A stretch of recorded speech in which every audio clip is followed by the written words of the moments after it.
Thank you for coming to our poster. My name is Dakota Murray, and I will be sharing our team's work. This project began with a seemingly simple question: how far apart are two places? This simple question turns out to be surprisingly difficult to address. The natural approach is that the distance between places is a matter of their geographic distance.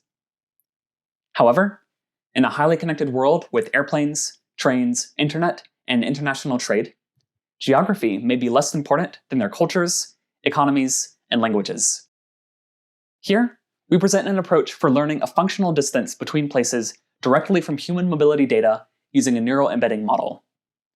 We demonstrate this approach using the case of scientific mobility, a complex case study with deep consequences to innovation and research policy. Using data from the Web of Science, we construct mobility trajectories for individual researchers using affiliations listed on their publication records. That is, each trajectory is a list of affiliations ordered by year of publication. We use these trajectories as input for the neural embedding model Word2Vec. This model learns a vector space representation of scientific organizations. Here, each organization is represented as a vector, and distance between vectors, measured using the cosine distance, maps to their tendency to appear near together in the same trajectory. This distance is what we refer to as an embedding distance, and it can serve as an alternative to geographic distance. We can assess how well the embedding distance performs relative to geographic distance by comparing their effectiveness in explaining real mobility flows using the gravity model of mobility. This is a simple and intuitive model that considers mobility flows between places as proportional to their sizes and as a function of distance, similar to Isaac Newton's law of gravity. The embedding distance outperforms geographic distance in explaining and predicting real-world mobility flows.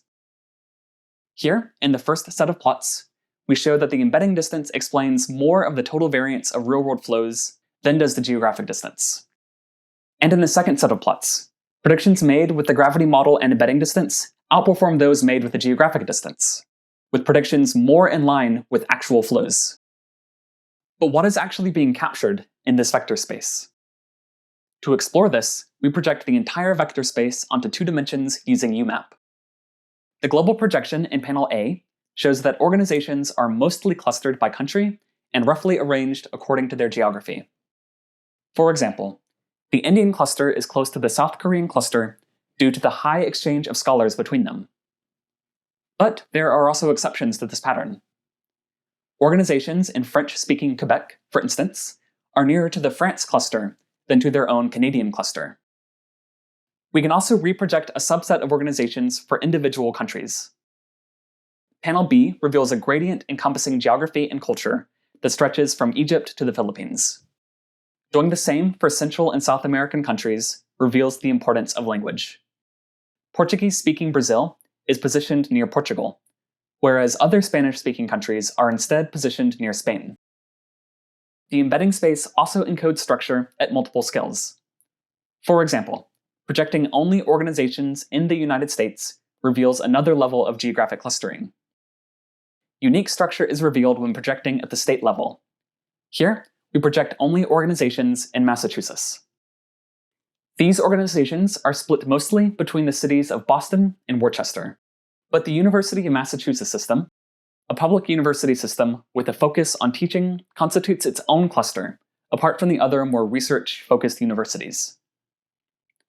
We observe this or a similar pattern for public university systems in Pennsylvania, Texas, Florida, Illinois, and California.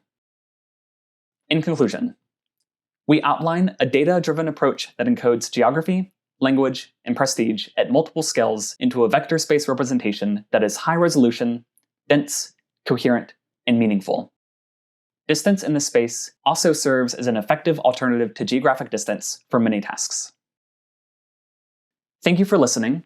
If you want to learn more, reach out to me through email or Twitter using the information listed on this poster. In the meantime, stay safe and enjoy the rest of your conference.